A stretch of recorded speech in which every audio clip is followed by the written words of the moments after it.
Vamos iniciar mais um programa Saúde para você. O meu convidado hoje é o ginecologista Dr. Marcelo Antônio. Nós vamos conversar sobre abortamento. É só um minutinho que já já a gente está de volta.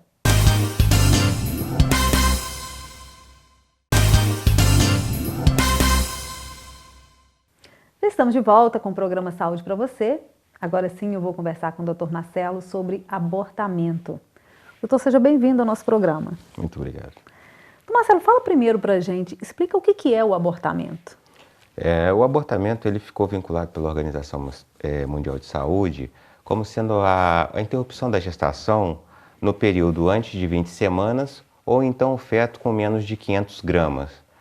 Antes de 20 semanas, a gente determinaria como antes do 5º mês. Quando você tem interrupção da gestação, é determinado como abortamento. Ou então o feto tem menos de 500 gramas.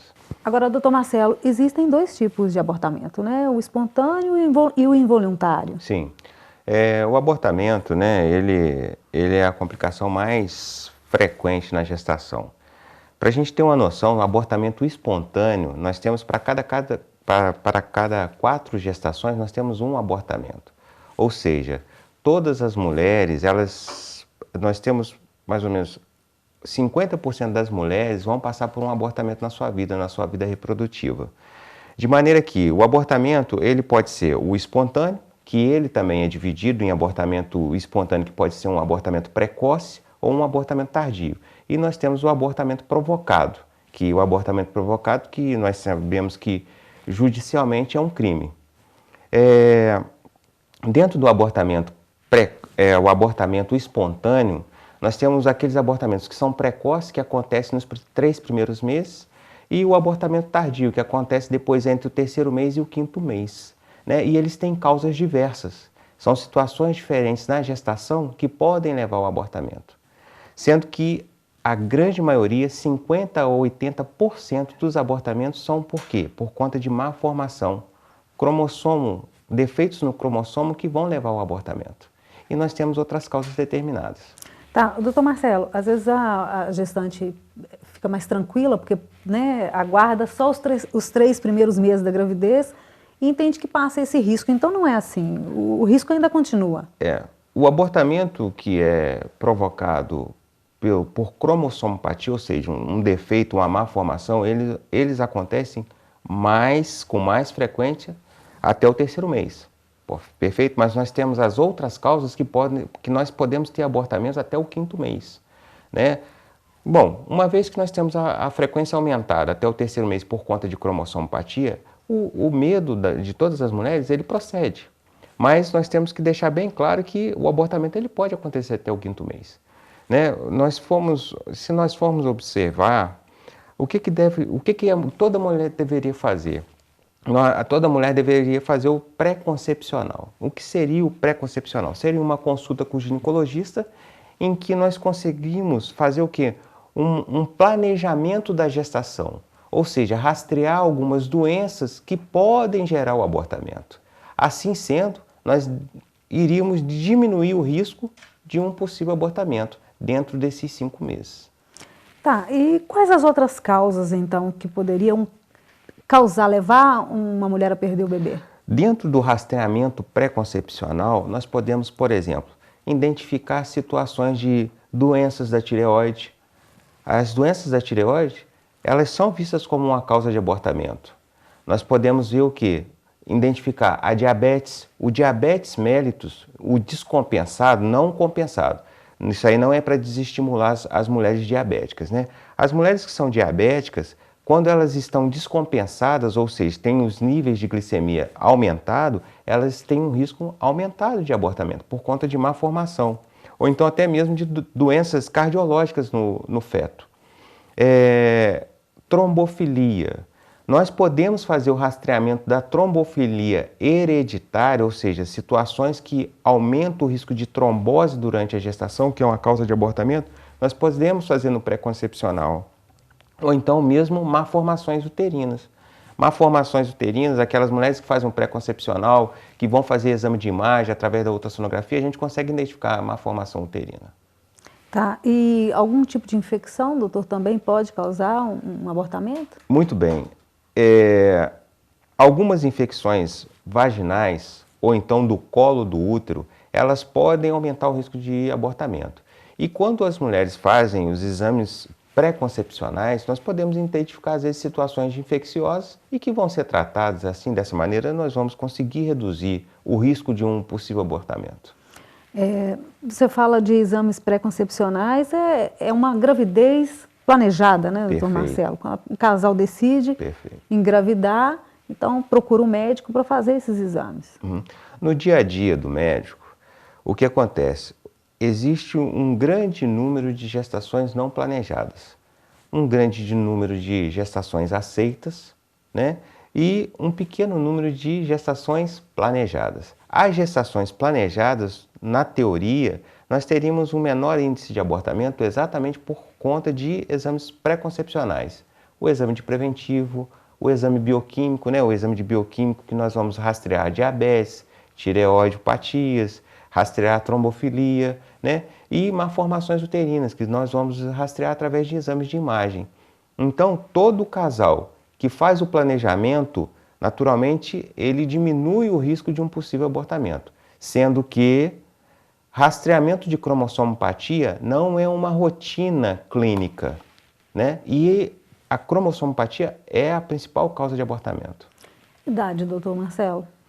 A idade é um fator assim que coloca muito o risco de abortamento. Nós sabemos que as mulheres, a partir dos 35 anos de idade, nós temos o quê? Os óvulos da mulher são mais envelhecidos. Então, eles têm uma possibilidade maior de ter um defeito no cromossomo, então, maior risco de quê? De malformação. Isso, quando chega aos 40 anos de idade, aumenta de uma maneira absurda. De maneira que as mulheres, a partir dos 40 anos de idade, elas são muito vítimas do quê? De malformações. Malformações, às vezes, que chegam até o final da gestação, ou então malformações que vão levar ao abortamento. E a idade jovem também O extremo de idade é um fator de risco para abortamento. O que seria uma idade, assim, com risco diminuído, doutor Marcelo? O risco diminuído? Da adolescente? Olha, na teoria, nós sabemos que as gestações de menor risco são aquelas que entram entre os 20 e os 30 anos de idade. São gestações com baixo risco de complicação. Ok, nós vamos para um pequeno intervalo. Programa Saúde para você, volta já.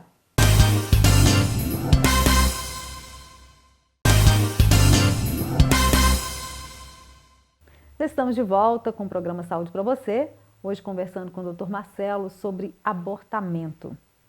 Agora, doutor Marcelo, voltando ainda um pouquinho nas causas, os fatores imunológicos são causas graves para o abortamento? Com certeza. O fator imunológico, nós temos duas visões a serem declaradas, né? Nós temos as situações autoimunes, né? E as situações autoimunes. As autoimunes seria o quê? No período gestacional existiria o quê? A trombofilia temporária, né? Nós não sabemos o motivo, mas seria o quê? O desencadeamento na parte dos elementos do sangue da mulher que teriam fatores agressivos que produziriam o quê? A trombose, que naturalmente são fatores de risco de abortamento, fator de risco de crescimento intrauterino restrito, né? São os fetos pequenos, é um fator de risco para o quê? A pré-eclâmpsia, que é a hipertensão na gestação. Esse seria um fator autoimune. Agora, dentro do fator autoimune, nós teríamos o quê? A produção de anticorpos contra o feto, né? Ou seja, é uma não identificação do feto na gestação como bem-vindo. Ou seja, existe a produção de anticorpos contra a carga genética do marido, né? Do parceiro, e existiria o quê? Uma destruição desse feto. Ou seja, é como se fosse uma rejeição do organismo ao feto. Doutor Marcelo, e qual é a relação das drogas, né? Ou qualquer outro agente nocivo? Muito bem. As mulheres tabagistas, o cigarro, as mulheres que fumam mais de 10 cigarros por dia, ela coloca a gestação dela em risco. Não só pelo abortamento, mas pelo risco também de crescimento uterino restrito, pelo risco de um descolamento de placenta. Isso tudo é vinculado ao tabaco. As mulheres que têm o hábito de uso de álcool também colocam risco aumentado de abortamento. E nós temos também a questão do café. O café em excesso, quando nós temos mais de 500 miligramas dia de café ingerido, nós aumentamos o risco de abortamento. Café. Café. E as drogas ilícitas também, de uma maneira geral, elas aumentam muito o risco de abortamento, seja a cocaína, o crack, o uso da maconha, né? Então, todas essas drogas, elas são vinculadas ao aumento do risco do abortamento. Agora, doutor Marcelo, em relação aos chás, né, que as pessoas, né, a gente ouve muito falar, né, que as pessoas tomam chá para abortar. Você acredita nesse efeito realmente do chá? Olha, cientificamente, né, eu falando da parte obstétrica, né, eu acho que um nutricionista que tem um conhecimento maior, nós não temos essa declaração como uma verdade. O chá promotor do abortamento, né? Então, vamos supor assim, eu tenho muitos clientes que doutor, eu posso tomar um chá de erva doce, um chá de camomila, não tem problema, não tem risco de abortamento? Não, não tem risco de abortamento nesse caso. Tá. Agora, doutor Marcelo, em relação à atividade física, você recomenda atividade física para gestante? Atividade física na gestação é benefício, não é malefício, tá certo? Uma gestação de baixo risco, né? Por exemplo, se nós já temos uma cliente que teve um sangramento nos primeiros 3 meses, a gente deve isentá-la de exercício físico neste momento. Agora, aquelas de uma gestação de baixo risco, não teve sangramento, não teve nada, o estímulo ao exercício físico é um benefício para a gestação. Então, o exercício físico em si, numa gestação de baixo risco, ele não é promotor de abortamento. Mesmo que a mulher não tenha esse hábito, doutor Marcelo? Ela sempre tem que ser orientada. Você não pode, como gestante, resolver hoje fazer exercício físico sem orientação. Você não vai para a academia pegar peso, fazer exercício de agachamento, sem ter uma orientação de um profissional habilitado.